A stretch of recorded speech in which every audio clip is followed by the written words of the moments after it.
Hello વિદ્યાર્થી મિત્રો, આપણે ફરી પાછા આપણા પ્રકરણ 1 જે ભૂગોળ છે, માનવ ભૂગોળ પરિચય, એમાં આજે આપણે આગળ વધીએ છીએ. હું માનું છું ત્યાં સુધી તમે લોકો પણ સારી રીતના તૈયારી કરી રહ્યા હશો. કંઈ પણ પ્રશ્ન હોય તો તમે વોટ્સઅપમાં અથવા તો સર સાથે વાતચીત કરીને મને કહી શકો છો અને એ મારી સુધી પહોંચી જશે. અને કોઈ પણ જાતની શંકા રાખ્યા વગર મિત્રો તૈયારી શરૂ કરી દેજો. કંઈ પણ ન સમજાતું હોય તો પણ, કેમ કે આજે તમારું જે છે એ 12મું ધોરણ છે, જે આપણા માટે બહુ અતિ મહત્ત્વનું વર્ષ છે. તો બધા જ મિત્રો સિરિયસ થઈને તૈયારી કરી દેજો, કેમ કે પરીક્ષા તો આવવાની છે જ તે 2021માં. તો એટલા માટે આપણે તૈયારી શરૂ રાખીશું. બરાબર, જોઈએ ચલો આગળ. તો મિત્રો આજે આપણે આગળ જોવાનું છે જે બહુ જ મહત્ત્વનો પ્રશ્ન છે. એક મોટો લોંગ ક્વેશ્ચન હોય તેમાં પ્રશ્ન પૂછાઈ શકે છે. તો એનું નામ છે માનવ ભૂગોળનું વિષય વસ્તુ. બહુ સરસ છે. હવે મિત્રો તમને ખ્યાલ છે કે માનવ ભૂગોળ એટલે શું? તો કે માનવ ભૂગોળ એટલે બીજું કંઈ વસ્તુ નહીં તો કે જે પર્યાવરણ અને વ્યક્તિ વચ્ચેનો જે આંતર સંબંધને જે પ્રાધાન્ય આપે એ શું છે આપણું? તો કે માનવ ભૂગોળ. બરાબર. તો હવે મિત્રો આપણે એ જોવાનું છે તો એનું વિષય વસ્તુ શું છે. વિષય વસ્તુ એટલે કે એનું કેન્દ્ર સ્થાને શું છે, એ અભ્યાસ કોનો કરે છે, કેવી રીતે કરે છે, કઈ પદ્ધતિનો ઉપયોગ કરે છે. તો એ જ બધી વસ્તુની વાત જે છે હવે આપણે ભણવાના છીએ. આપણો નેક્સ્ટ ટોપિક જેનું નામ છે માનવ ભૂગોળનું વિષય વસ્તુ. તો સૌ મિત્રો તમારી ટેક્સ્ટબુકમાં ધ્યાન આપજો. તો કે તકનીકી વિકાસની સાથે મનુષ્ય અને પર્યાવરણના સંબંધો બદલાઈ રહ્યા છે. બરાબર. તકનીકી વિકાસ એટલે કેવો વિકાસ? તો કે ટેકનોલોજીનો. અત્યારે તમે જુઓ તો ટેકનોલોજી કેટલો ફાસ્ટ વિકાસ થઈ ગયો છે. કેમ કે તમે જુઓ અત્યારે સૌની પાસે મોબાઈલ છે, કોમ્પ્યુટર છે, લેપટોપ છે. તો એ વિકાસની સાથે આપણો મનુષ્ય અને પર્યાવરણના સંબંધો જે છે એ બદલાઈ રહ્યા છે. થોડું ઘણું જોખમ પણ આપણા પર્યાવરણ ઉપર આપણે ઊભું કરી દીધું છે આ વિકાસને કારણે. તો કે માનવીનો પર્યાવરણ સાથેનો સંબંધ એ માનવ ભૂગોળના અભ્યાસનું કેન્દ્ર બિંદુ છે. તો કે માનવી અને પર્યાવરણ એ બે વચ્ચેનો સંબંધ તો કે માનવ ભૂગોળનું અભ્યાસનું કેન્દ્ર બિંદુ છે. જેમાં આપણે માનવનો અભ્યાસ કરવાનો છે, એટલે કે જ્યાં રહે છે ભૌગોલિક પરિસ્થિતિ, અને એના પર્યાવરણનો કે જે આપણે એની ભૌતિક પરિસ્થિતિની વાત કરીએ છીએ એ. તો કે વિભિન્ન પ્રદેશોના માનવીઓના રંગ, સ્વાસ્થ્ય, વસ્ત્ર, રહેઠાણ, ભાષા, ધર્મ, સામાજિક માળખું વગેરે અનેક બાબતોમાં વૈવિધ્ય છે. વૈવિધ્ય એટલે કે જુદાપણું છે, અલગતા છે. કેમ કે તમે જુઓ, હવે રંગમાં જુઓ તો કે અમુક લોકોનો રંગ જે છે શ્યામ છે, ઘઉંવર્ણો છે અમુક લોકોનો. એવી રીતના રહેઠાણ, અમુક લોકો ઝૂંપડામાં રહે છે, અમુક લોકો ગીચ વસ્તીમાં એટલે કે ત્યાં રહે છે, અમુક લોકો ખુલ્લી જગ્યાએ રહે છે. ભાષા પણ અલગ અલગ છે. તમને ખબર તો આપણે ભાષા માટે કહેવત છે તો કે 12 ગાવે બોલી બદલાય. બરાબર. ધર્મ એ સિવાય આપણે જુદા જુદા ભારત જે છે એ વૈવિધ્ય રીતે બિનસાંપ્રદાયિક દેશ છે, જ્યાં એક ધર્મને મહત્વ નથી આપતું પણ ઘણા બધા ધર્મો સમાન છે. અને સામાજિક માળખું એ પણ જુદાપણું જોવા મળે છે. તો કે સાંસ્કૃતિક ભિન્નતાઓનું ઉત્તમ ઉદાહરણ યુએસએ અને ભારત જેવા બિનસાંપ્રદાયિક દેશોમાં જોવા મળે છે. સાંસ્કૃતિક ભિન્નતા એટલે કેવી? તો કે આપણા ઉપરના જેટલા પણ જોયું ને, રંગ, ધર્મ, રહેઠાણ, વ્યવસાય, એ બધા જમાં જો કોઈ પણ પ્રકારની ભિન્નતા જોવા મળે તો એક શેમાં છે? તો કે બે દેશો છે. એક તો યુએસએ એટલે કે America, United state of America, અને બીજો આપણું ભારત. તો કે અમેરિકન ભૂગોળવેત્તાઓ તો કે ફ્રેન્ચ અને ટ્રેથાએ માનવ ભૂગોળના વિષય વસ્તુના 2 વિભાગ પાડ્યા છે. તો કે હવે આપણે જે યાદ રાખવાનું છે મહત્વનું કે માનવ ભૂગોળના વિષય વસ્તુના 2 ભાગ કોણે પાડ્યા? તો કે અમેરિકન ભૂગોળવેત્તા ફ્રેન્ચ અને ટ્રેથા. તો કે ક્યાં? તો કે બહુ સહેલા. તો કે એક તો પ્રાકૃતિક પર્યાવરણ ને બીજું સાંસ્કૃતિક પર્યાવરણ. જો તમે આ જ વસ્તુ ભણીને આવ્યા છો 12મા ધોરણમાં, 10મા ધોરણમાં સામાજિક વિજ્ઞાનમાં. બરાબર. પ્રાકૃતિક પર્યાવરણ એટલે કેવું? પહેલો પાઠ આપણો જે 10મા ધોરણનો પહેલો પાઠ છે તો કે પ્રાકૃતિક પર્યાવરણ વિશે બધી જ માહિતી આવી જાય, સાંસ્કૃતિક પર્યાવરણ વિશેની બધી જ માહિતી આપી દે છે. તો એ જ આપણે અહીંયા રિપીટ કરવાનું છે. બરાબર. અને યાદ રાખવાનું છે. તો કે પ્રાકૃતિક પર્યાવરણ જે છે એમાં શું આવે? તો કે ભૂપૃષ્ઠ આવે, એટલે કે આપણું જે જઈએ છીએ જળ પ્રણાલી, જમીન, વનસ્પતિ, ખનિજો, આબોહવા વગેરે કુદરતી તત્વોનો સમાવેશ થાય છે. પ્રાકૃતિક એટલે આપણે એક બીજા શબ્દમાં કહીએ કે તો કે કુદરત સર્જિત, જે વસ્તુ કુદરતે બનાવેલી છે. બરાબર. એની રચના છે એને પ્રાકૃતિક કહેવાય, અને જે વસ્તુઓનું સર્જન માનવી દ્વારા થયું છે એ બધી જ વસ્તુઓનું સર્જન આપણે શું કહેવાય છે? સાંસ્કૃતિક પર્યાવરણ. એવી રીતના સાંસ્કૃતિક પર્યાવરણ જે છે તો એમાં શું આવે તો કે વસ્તી છે, વસાહતો છે, કૃષિ છે, ઉદ્યોગો, પરિવહન, દૂરસંચાર, વ્યાપાર વગેરે માનવ સર્જિત બાબતોનો સમાવેશ થાય છે. તો ટૂંકમાં યાદ એ રાખવાનું જે માનવ સર્જિત છે, જેમ કે વસ્તી આપણે બનાવેલી, વસાહતો, કૃષિ છે, ઉદ્યોગો છે, પરિવહન છે, દૂરસંચાર સેવાઓ છે. દૂરસંચાર એટલે આપણે જે વાત કરીએ છીએ એ સંદેશા વ્યવહારની સેવાઓ છે. એ ઉપરાંત વ્યાપાર છે. તો આ બધી જ કેવી છે? માનવ સર્જિત છે. તો કે માનવ ભૂગોળ અભ્યાસના ક્ષેત્રોમાં સમયાંતરે મોટા ફેરફારો થતા રહ્યા છે, ઘણા બધા.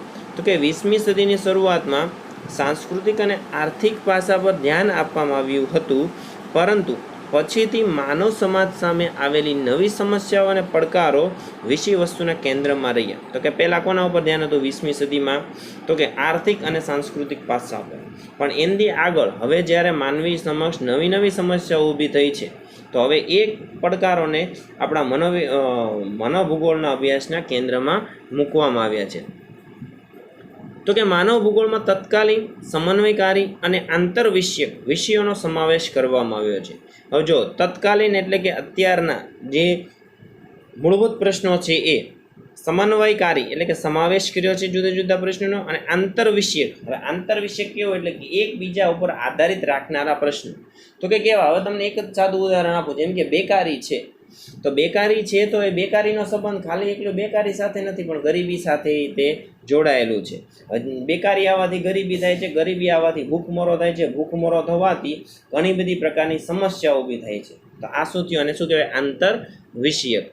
તો કે અર્થશાસ્ત્ર, ઇતિહાસ, વસ્તી વિજ્ઞાન, કૃષિ વિજ્ઞાન, સમાજશાસ્ત્ર, આંકડાશાસ્ત્ર, રાજ્યશાસ્ત્ર વગેરે વિષયો સાથે માનવ ભૂગોળ અનુબંધ અને સહબંધ ધરાવે છે. જો અનુબંધ અને સહબંધ બે શબ્દનો ઉપયોગ કર્યો છે. તો કે અનુબંધ એટલે કે એક પ્રકારનો સંબંધ છે, એટલે કે બંનેને એકબીજા સાથે, અને અનુબંધ ત્યારે કહેવાય જેમ કે ઇતિહાસને ભૂગોળ સાથે હોય, ભૂગોળને આપણે આગળની જે કોઈ અર્થશાસ્ત્ર સાથે હોય, અર્થશાસ્ત્રને સામાજિક વિજ્ઞાન સાથે હોય, એવી રીતના કહેવાય છે ને અનુબંધ. અને સહસંબંધ ધરાવે છે. તો કે માનવ ભૂગોળના અભ્યાસના ક્ષેત્રમાં સમાવિષ્ટ મહત્વના પાસા આ પ્રમાણે છે. તો કે હવે આપણે જોઈએ, પહેલાં શું યાદ રાખવાનું? તો કે માનવ ભૂગોળના વિષય વસ્તુને બે ભાગમાં વહેંચ્યા, એક તો પ્રાકૃતિક પર્યાવરણ અને બીજું સાંસ્કૃતિક પર્યાવરણ. અને બીજું જે યાદ રાખવાનું છે એ છે તો કે માનવ ભૂગોળના અભ્યાસના અમુક સમાવિષ્ટ મહત્વના પાસા, એટલે કે અભ્યાસના ક્ષેત્રોના પાસા જે છે એ હવે આપણે જોવાના છે. તો કે એમાં પહેલું છે તો કે માનવીની ઉત્પત્તિ, તેની પ્રજાતિઓ અને પૃથ્વી પર માનવ પ્રજાતિઓનું સ્થાયીકરણ. તો કે આ એનું અભ્યાસનું પાસું છે. તો કે માનવની ઉત્પત્તિ કઈ રીતના થઈ, એની પ્રજાતિઓ ક્યાં ક્યાં છે. તો કે તમને ખ્યાલ હોય તો સામાજિક વિજ્ઞાનમાં આપણે બધી પ્રજાતિઓ જોઈ હતી. એ ઉપરાંત પૃથ્વી પર માનવ પ્રજાતિઓનું સ્થાયીકરણ, ધીમે ધીમે આપણી આ બધી પ્રજાતિઓ સેટલ થતી ગઈ, જેમ કે ઇન્ડો આર્યન હોય, મોંગોલોઇડ હોય, ઓસ્ટ્રોલોઇડ હોય, તો આ બધી પ્રજાઓ. તો કે માનવ વસ્તીનું વિતરણ, વૈશ્વિકતા, વસ્તી વૃદ્ધિ, વસ્તીની વિશેષતાઓ અને માનવ વસ્તીનું સ્થળાંતર. તો કે આ બધી વસ્તુઓનો અભ્યાસ કરવાનો. એક તો વસ્તી કેન્દ્રમાં રાખવાનું. તો કે માનવીની પ્રાથમિક, દ્વિતીયક, તૃતીયક, ચતુર્થક અને પંચમ પ્રવૃત્તિઓ. તો કે 5 પ્રકારની જે પ્રવૃત્તિઓ છે એ.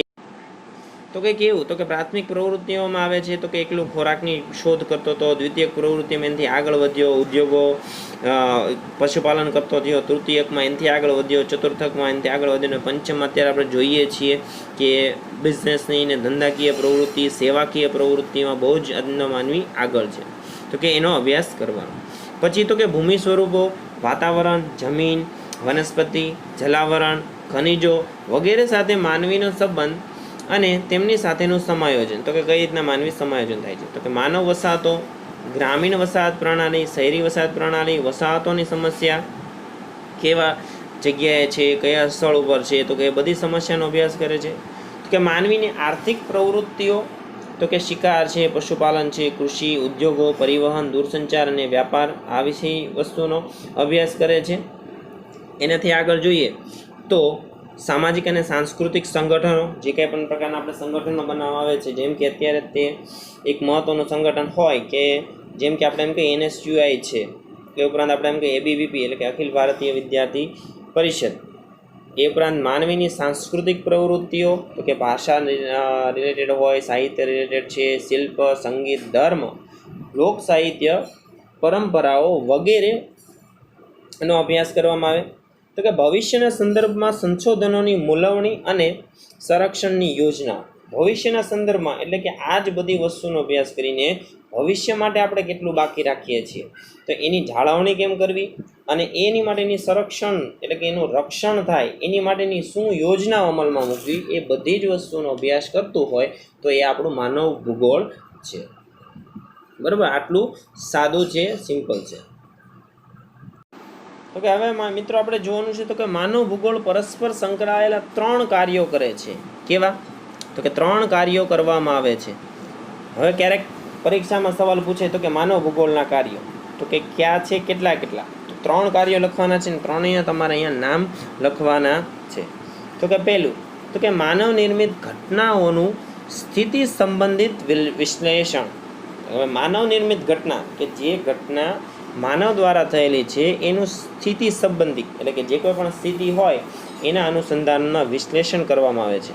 તો કે અહીં માનવ વસ્તી, તેમની વિશિષ્ટતાઓ, કલા, કૌશલ્યો અને તેમના વિતરણ સંકળાયેલા છે. તો કે આ એમાં એક વસ્તુ છે વસ્તી, તો કે એનો અભ્યાસ. પારિસ્થિતિક વિશ્લેષણ એટલે કેવું? તો કે પરિસ્થિતિને અનુસંધાનમાં. તો કે અહીં કોઈ એક ભૌગોલિક પ્રદેશમાં માનવી અને તેના પર્યાવરણ સાથેના સંબંધોના અભ્યાસને પ્રાધાન્ય આપવામાં આવે છે. કોઈ એક ભૌગોલિક પ્રદેશ લેવાનો ગમે, જેમ કે આપણે કોઈ પણ આપણે એક એરિયા લઈએ તો કે એમાં માનવી અને એના પર્યાવરણ વચ્ચેનો સંબંધ કેવો છે, પરિસ્થિતિ અને અનુરૂપ, એટલા માટે પારિસ્થિતિક વિશ્લેષણ કીધું. ત્રીજું છે પ્રાદેશિક સમન્વય. પ્રાદેશિક એટલે કેવું? તો કે આપણું ઘર છે, આપણું શહેર છે, એને પ્રાદેશિક કહેવાય, પ્રદેશ પૂરતું. તો કે અહીં સ્થાનિક અને પારિસ્થિતિક અભિગમો જોડી દેવામાં આવે છે. સ્થાનિક અને પારિસ્થિતિક, તેમાં અભ્યાસનો ઉદ્દેશ આંતરિક રચના અને બાહ્ય સંબંધોની સમજ મેળવવાનો છે.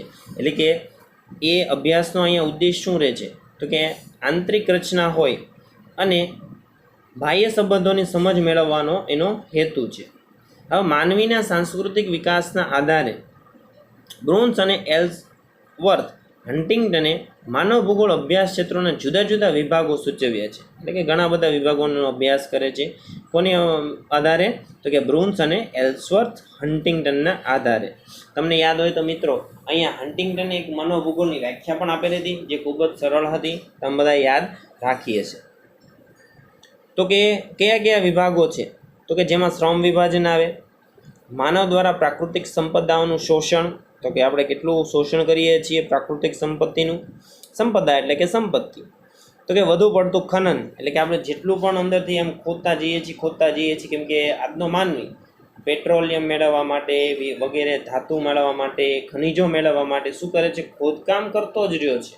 બરાબર, તો એ વધારે પડતું થઈ ગયું છે.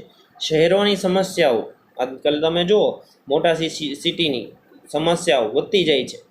જંગલો અને પ્રાણીઓનો વિનાશ, તો કે મોટાભાગે શું થાય છે? અત્યારે તમે જુઓ મોટાભાગના પ્રાણીઓ જે છે એ લુપ્ત થતા ગયા છે. શું કામ? તો કે એક પ્રકારના જંગલોના વિનાશને કારણે. તો કે વગેરે બાબતોને મહત્ત્વ આપ્યું છે આ બે વ્યક્તિઓએ. તો મિત્રો આ માનવ ભૂગોળનું એક વિષય વસ્તુ જ છે, એનું જે શ્રમ વિભાજન કીધું એ જ છે કે માનવ ભૂગોળનું જે વિષય વસ્તુ જે છે એને અહીંયા આકૃતિ ચિત્ર સ્વરૂપે સમજાવવાનો પ્રયત્ન કર્યો છે. તો સૌ મિત્રો તમારી ટેક્સ્ટબુકમાં જોઈજો, બીજું કાંઈ નથી.